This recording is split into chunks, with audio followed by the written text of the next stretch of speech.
अच्छा, इस एग्जांपल या प्रॉब्लम 7.2 के अंदर हमसे ये चीज़ कही जा रही है कि the volume rate of an air conditioning system एक ऐसी है जिसका जो वॉल्यूम रेट है उसमें अंदर से जो एयर आ रही है उसका वॉल्यूम रेट है 3.84 इंटू 10⁻³ मीटर क्यूब पर सेकेंड।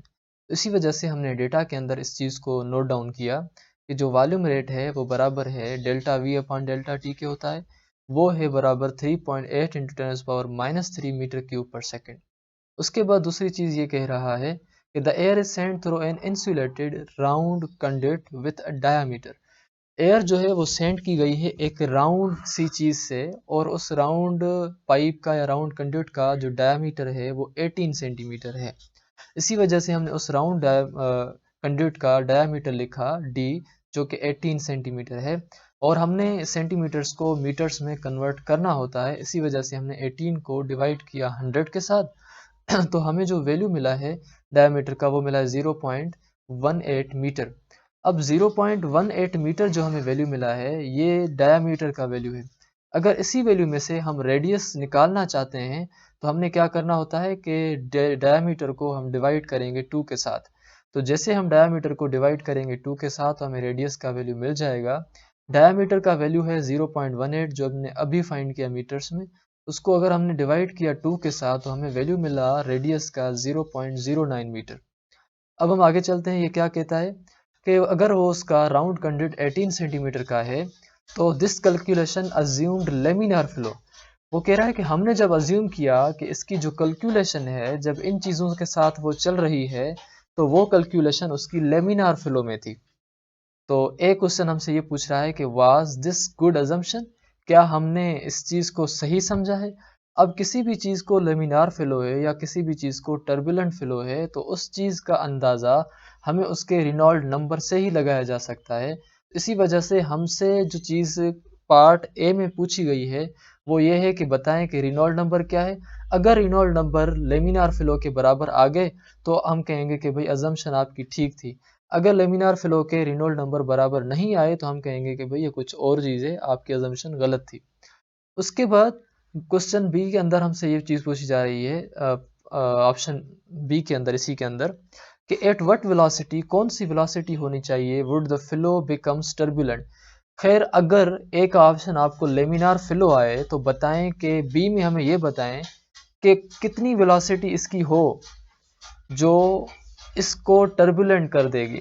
तो मतलब हमने फिर इसकी वेलोसिटी वो मालूम करनी पड़ेगी जिस वेलोसिटी के बाद वो हमारा जो एसी के एयर कंडीशनिंग का एयर है वो टर्बुलेंट फ्लो अख्तियार कर लेगी। बहरहाल अब हमसे दो चीज़ें पूछी गई हैं ऊपर। एक तो हमसे पूछा गया है उसका रिनॉल्ड नंबर और दूसरा हमसे पूछा गया है वेलोसिटी कौन सी होगी अगर जिसको वो क्रॉस कर ले तो टर्बुलेंट फ्लो होगा।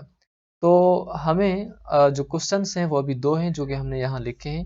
एक क्वेश्चन हमारा ये है कि बताएं कि उसका जो रिनॉल्ड नंबर है आर ई वो क्या है। Show the type of flow, इस तरीके से हम उसकी शो कर सकेंगे टाइप, क्योंकि वो हमसे कह रहा है कि उसका लेमिनार है या टर्बुलेंट है। बी में ये है कि हम उसकी फ्लो वेलोसिटी बता सकेंगे कि फ्लो वेलोसिटी कितनी के बाद जो है वो अख्तियार कर लेगा टर्बुलेंट फ्लो को। बहरहाल उसके बाद आपके पास कुछ कांस्टेंट वैल्यूज़ जो कि गिवन नहीं हैं और आपको गिवन होने चाहिए प्रॉब्लम के अंदर, वो है density is equal to 1.283 kilogram per metre cube of air. ये वैल्यू आपको गिवन होंगे एयर की डेंसिटी के, या अगर कोई वैल्यू किसी अलग चीज़ का होगा तो वो भी चेंज हो सकता है। ईटा का जो वैल्यू है यानी कि आपकी विस्कोसिटी का वैल्यू, उस हवा की विस्कोसिटी का वैल्यू वो है 0.0181 पास्कल इंटू सेकेंड। तो 0.0181 मिली पास्कल इंटू सेकेंड है। इस मिली को अगर आप कन्वर्ट करेंगे तो आपका ये मिली 10⁻³ हो जाएगा। तो ये होगा 0.0181 इंटू 10⁻³ पास्कल इंटू सेकेंड। अब हम आते हैं इसके सॉल्यूशन की जानिब। तो सॉल्यूशन में सबसे पहले अगर आप मालूम करना चाहते हैं इसका रिनॉल्ड नंबर, तो आपको रिनॉल्ड नंबर का फार्मूला याद होगा। उसका फार्मूला है रो वी एल अपान में आप उसको देते हैं विस्कोसिटी। लेकिन आपको यहाँ डेंसिटी भी मिली हुई है, आपको यहाँ लेंथ भी मिली हुई है, यानी कि लेंथ की जगह हम रेडियस लिखेंगे, खैर वो भी मिला हुआ है हमें, और हमें विस्कोसिटी भी मिली हुई है, लेकिन हमें वेलोसिटी नहीं मिली हुई इन कंडीशंस के ऊपर। इसलिए रिनॉल्ड नंबर फाइंड करने से पहले, यानी क्वेश्चन का पार्ट ए फाइंड करने से पहले हम उसकी वेलोसिटी फाइंड करेंगे। तो वेलोसिटी उसकी फाइंड होगी उसके फ्लो रेट में से। फ्लो रेट का फार्मूला है according to the equation of continuity. According to equation of continuity जो हमारे पास फार्मूला है फ्लो रेट का, वो है एरिया इंटू वेलोसिटी। अब अगर एरिया इंटू वेलोसिटी है तो delta we upon delta T का जो वैल्यू है वो आपको गिवन है, जो कि ये गिवन है। वो कितना था? 3.8 into ten power minus 3। Area जो है हमने लिखा कि एरिया हमारी बराबर होगी पाई आर स्क्वायर के, क्योंकि हमने ऊपर कह दिया है कि वो जो एयर जिसमें से गुजर रही है वो राउंड कंडक्ट है। अगर कोई भी चीज़ राउंड होगी तो उस राउंड के लिए हमने एरिया को कन्वर्ट करना होता है पाई आर स्क्वायर में। अगर वो राउंड ना होती तो हम एरिया की जगह लिख दे length into width into height. ये राउंड है, इसी वजह से हमने लिख दिया है पावर पाई आर स्क्वायर। अब हमने इसको थोड़ा रीअरेंज किया, एरिया की जगह हमने लिख दिया पाई आर स्क्वायर और इस वेलोसिटी की जगह हमने लिख दिया सेम वेलोसिटी। अब पाई की जगह तो हम वैसे पाई ही लिखेंगे। पाई का वैल्यू है 3.14 और आर का जो वैल्यू हमने ऊपर फाइंड किया है कन्वर्ट करने के बाद वो था 0.09, तो हमने वो लिखा 0.09। उसके ऊपर स्क्वायर है तो हमने यहाँ भी दे दिया स्क्वायर। अब 0.09 का जब आप स्क्वायर करेंगे तो आपको वैल्यू मिलेगा 0.0081। 3.14 आपने सेम लिखा, वेलोसिटी की जगह वेलोसिटी आपने सेम लिखा, ये वैल्यू आपने सेम लिखा। अब आप क्या करेंगे? 0.081 को मल्टीप्लाई करेंगे 3.14 से तो आपको वैल्यू मिलेगा 0.025434 और आपके सामने मिलेगा 3.8 इंटू पर माइनस 3, जो कि आपने सेम वैल्यू लिखा। इंटू में ये यहाँ इधर वेलोसिटी आपके पास है। अब हमने क्या किया है कि ये जो हमारे पास वेलोसिटी है, वैल्यू है, इस वैल्यू को जहाँ मल्टीप्लाई में दूसरी साइड आएगा तो हो जाएगा डिवाइड का, तो ये हो गया यहाँ डिवाइड का। अब ये जो 10 पावर माइनस 3 है इसके साथ, इसका मतलब है कि 0.0038 आप जो है उसके साथ लिखेंगे और उसको डिवाइड करेंगे आप इस वैल्यू के साथ। तो जब ये दोनों डिवाइड होंगे आपस में तो आपका जो वैल्यू मिलेगा वो आपको वेलोसिटी का मिलेगा। तो उसके बाद हमारे पास है 0.0038 divided by 0.025434 is equal to v. अब अगर आप इन दोनों वैल्यूज़ को डिवाइड करते हैं तो आपको वैल्यू मिलता है वेलोसिटी का 0.149 मीटर पर सेकेंड, या आप उसको ऐसे कहें कि v is equal to 0.149 metre per second. अब वेलोसिटी के बाद आपको जो फाइंड करनी है चीज़ वो है रिनॉल्ड नंबर, क्योंकि आपने रिनॉल्ड नंबर के लिए ही वेलोसिटी फाइंड की थी। तो रिनॉल्ड नंबर का फार्मूला है रो वी एल अपॉन ईटा। मगर आपको ये चीज़ याद है कि जैसे हमने पहले कहा कि फ्लूइड जो है जिसमें एयर फ्लूइड जो है, जो हवा भेजी गई है जिस पाइप के थ्रू, जिस कंडक्ट के थ्रू, वो राउंड है। अगर वो राउंड है तो राउंड चीज़ की लेंथ नहीं होती, राउंड चीज़ का होता है डायामीटर। तो लेंथ जो है हमारी यहाँ बराबर है डायामीटर के, और डायामीटर जो है हमारा वो बराबर है 2r के। तो इसी वजह से जहाँ पे हमारे पास लेंथ लिखी हुई है वहाँ पे हमने लिखा है अभी 2r का वैल्यू। और जैसे ही हमने लेंथ की जगह लिखा है यहाँ 2r, तो हमारा फार्मूला हो चुका है रो वी बार इंटू 2r अपान ईटा। अब इस वैल्यू को थोड़ा हम रीअरेंज करके अगर लिखेंगे तो ये जो 2 कांस्टेंट है सामने आ जाएगा, तो ये हो जाएगा 2 रो वी बार आर अपान में ईटा। अब आपकी ये वैल्यू रिनॉल्ड नंबर का वो है जिस रिनॉल्ड नंबर के वैल्यू के अंदर आप वैल्यूज पुट करके उसकी रिनॉल्ड नंबर फाइंड कर सकते हैं, जो कि राउंड ऑब्जेक्ट है। तो v इज इक्वल टू आपको गिवन है, ईटा भी आपको गिवन है, डेंसिटी भी आपको गिवन है, रेडियस भी आपको डेटा के अंदर सब गिवन है। तो आपने जस्ट वैल्यूज को पुट करना है। जब आप पुट करते हैं वैल्यू 2 की जगह तो आपने 2 लिख दिया, डेंसिटी रो की जगह आपने रो का वैल्यू 1.23 लिख दिया, वेलोसिटी v की जगह आपने 0.149 लिख दिया, रेडियस r की जगह आपने लिख दिया 0.09। इन द सेम वे ईटा यानी कि विस्कोसिटी की जगह आपने विस्कोसिटी का value 0.018 into ten power minus 3 लिख दिया। अब आपके पास ये जो वैल्यूज़ हैं, ऊपर वाले वैल्यूज़ को, न्यूमरेटर के वैल्यूज़ को जब आप आपस में मल्टीप्लाई करेंगे तो आपको वैल्यू मिलेगा 0.0329886 डिवाइडेड बाय आप करेंगे 0.018। ये जो 10 पावर माइनस 3 नीचे माइनस के थे, जब ऊपर जाएंगे तो ये हो जाएंगे प्लस के 3। अब आप अगर इन दोनों वैल्यूज़ को आपस में करेंगे डिवाइड तो आपको जो वैल्यू मिलेगा वो वैल्यू मिलेगा 1.8327 इंटू में 10 पावर 3 ये प्लस का है और ये प्लस का वैल्यू कह रहा है कि ये जो पॉइंट है ये 3 मरतबा आगे जाएगी। तो 1 2 3, जब तीन मरतबा आगे जाने से हमारी जो पॉइंट है वो पहुंची है यहाँ। तो हमारा अब वैल्यू हो चुका है 1832.7। और अगर आप इसको राउंड ऑफ करके लिखेंगे तो वो आपका वैल्यू आएगा 1833, जो कि हमारे बुक के अंदर 1835 लिखा है। मतलब तकरीबन राउंड ऑफ ये वैल्यू उसके आया है।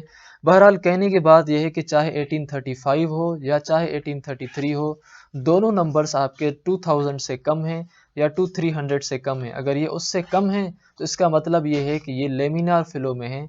ये कंडीशन भी लेमिनार फ्लो की ये है कि अगर वैल्यू लेस देन होगा 2000 तो उसका फ्लो लेमिनार कहलाया जाएगा। तो हमने कहा कि बिल्कुल जो डेटा में हमें कहा गया था कि आप ये लेमिनार फ्लो है, तो जो अजम्पशन थी डेटा के अंदर that the flow was laminar is valid, वो जो अजम्पशन है वो वैलिड है। अब हम इसी रिनॉल्ड नंबर की मदद से हमसे जो दूसरा सवाल है वो ये पूछा गया था कि फाइंड द मैक्सिमम स्पीड, आप मैक्सिमम स्पीड फाइंड करें एयर की to keep the flow laminar, के स्पीड भी हवा की मैक्सिमम में मैक्सिमम हो लेकिन उसके बावजूद भी जो एयर का फ्लो रहे वो लेमिनार हो। मतलब हमने क्या करना है कि हमने लेमिनार फ्लो की वो मैक्सिमम वैल्यू को यूज़ करना है जिस वैल्यू के ऊपर स्पीड जो है वो ज़्यादा भी हो लेकिन स्टिल फ्लो आपका लेमिनार रहे। So the maximum speed of air would be at maximum Reynolds number of Reynolds condition. The condition for laminar flow is के जो आपका रेनॉल्ड नंबर है वो लेस देन और इक्वल टू 2000 हो तो फिर आपका लेमिनार होगा। अगर 2000 से कम है तो भी लेमिनार है, अगर 2000 के बराबर है तो भी लेमिनार है। मतलब आखिरी वैल्यू रेनॉल्ड नंबर का लेमिनार फ्लो के लिए है 2000। तो हमने इस आखिरी वैल्यू के ऊपर फाइंड करना है जो है उसकी velocity. This means 2000 Reynolds number is maximum and last value at which flow of air has maximum speed but still has laminar flow, that is Reynolds number 2000। और इस वैल्यू के ऊपर अगर हम उसकी वेलोसिटी फाइंड करेंगे तो फिर हमने इस वैल्यू को थोड़ा रीअरेंज करना है। Take the formula and find the velocity of these values. Reynold का हमारे पास जो वैल्यू है या फार्मूला है वो है 2 rho V bar R upon viscosity. आप इस वैल्यू को अगर जो है रीअरेंज करना चाहें वेलोसिटी के लिए तो ये जो ईटा आपकी डिवाइड में है जब इस साइड आएगी तो मल्टीप्लाई की हो जाएगी, बाकी आपके सामने होगा 2 rho we R. In the same way आपका ये जो वैल्यूज़ हैं ये मल्टीप्लाई में है, जब दूसरी साइड आएंगे तो हो जाएंगे डिवाइड के। ये वैल्यू आपका मल्टीप्लाई में है, दूसरी साइड आएगा डिवाइड का। तो Reynolds number into eta divided by rho we r is equal to 2 rho r is equal to v होगा। या फिर आप ऐसे कहें कि वी जो है आपका बराबर है Reynolds number into eta divided by 2 rho r. अब आपको रेनॉल्ड नंबर जो कि यहाँ कंडीशन में गिवन है मैक्सिमम लेमिनार का 2000 है, ईटा का वैल्यू 0.018 है इंटू फॉर -3, डेंसिटी का 1.23 है, आर का 0.09 है। यहाँ आप अगर कहें कि हमने वेलोसिटी तो पहले ही फाइंड कर ली है, यहाँ हम क्यों फाइंड करें? यहाँ हम वेलोसिटी इसलिए फाइंड करें क्योंकि ये वेलोसिटी उन नंबर्स पर है जो नंबर 2000 है। ऊपर जब हमने वेलोसिटी फाइंड की थी तो उस वेलोसिटी ने हमें जो वैल्यू दिया था वो 1833 दिया था। अब हम कह रहे हैं कि अगर इस वैल्यू 1833 को हम 2000 बना दें तो बताएं कि इस v वेलोसिटी का वैल्यू क्या होगा। अब हमने क्या करना है कि जस्ट वैल्यूज को पुट करना है and then we have to get answer. Reynold number हमारा जो गिवन है वो है 2000, ईटा जो हमारी गिवन है वो है 0.018 इंटू पावर -3, 2 की जगह हमने 2 लिख दिया और रो की जगह हमने 1.23 लिख दिया। इन द सेम वे हमारे पास जो ये वैल्यू है तो उसके बाद हमने जहाँ पे वेलोसिटी डेंसिटी के बाद रेडियस लिखना है तो हमने यहाँ लिखा रेडियस। अब हमने क्या करना है कि जो ऊपर वाले वैल्यूज़ हैं जो एक्सपोनेंट के अलावा हैं उनको हमने पहले लिख दिया यहाँ 2000 इंटू 0.018, बाकी ये जो एक्सपोनेंट है उसको हम बाद में डील करेंगे। उसके बाद 2 मल्टीप्लाई बाय 1.23 मल्टीप्लाइड बाय 01, जब हम तीनों को मल्टीप्लाई करते हैं तो हमें वैल्यू मिलता है 0.2214। और जब हम इन दो ऊपर वाले वैल्यूज़ को मल्टीप्लाई करते हैं 2000 इंटू 0.018 को तो हमें वैल्यू मिल रहा है 36। 36 को जब हमने डिवाइड किया 0.2214 के साथ तो हमें वैल्यू मिल रहा है 162 इंटू 10⁻³ इंटू 10⁻³ यहाँ भी सेम लिखा। लेकिन अगर आप चाहते हैं कि ये पावर इसको शिफ्ट हो तो जिसको कोई पावर नहीं, पॉइंट नहीं, उसको मतलब पॉइंट लास्ट में है, तो ये पॉइंट आगे शिफ्ट होगी एक मरतबा, 2 टाइम्स एंड 3 टाइम्स। क्योंकि इसका पावर -3 है तो हमने इसको पावर शिफ्ट किया 3 टाइम्स, तो आपके पास अभी जो वैल्यू मिला वो मिला है 0.162। अब क्वेश्चन में हमसे पूछा जा रहा था कि वो कौन सी वेलोसिटी है जिस पे वो टर्बुलेंट हो जाएगा, तो हम कहेंगे कि ये वो फाइनल वेलोसिटी है जिसके ऊपर वो लेमिनार रह सकता है। अगर इसकी वेलोसिटी 0.162 से बढ़ गई, उसके बाद इस हवा की जो स्पीड है वो बढ़ जाएगी, तो वो टर्बुलेंट फ्लो हो जाएगा। तो the maximum speed at which air is sent through AC और air conditioner is 0.16 metre per second. Above this speed, air will lose its laminar flow because 0.16 meter per second is the last and the maximum value at which this air is flowing at laminar flow condition. After losing laminar flow, it may go through to the turbulent flow, which can dissipate the energy. उसके बाद हमारी energy dissipate हो सकती है अगर इसकी velocity से हवा की वेलोसिटी जो इस एसी में से आ रही है, तो बजाय कि वो हमें ठंडी हवा दे, वो टर्बुलेंट फ्लो की वजह से हवा उतनी कूलिंग नहीं कर पाएगी। So this was the answer of this question.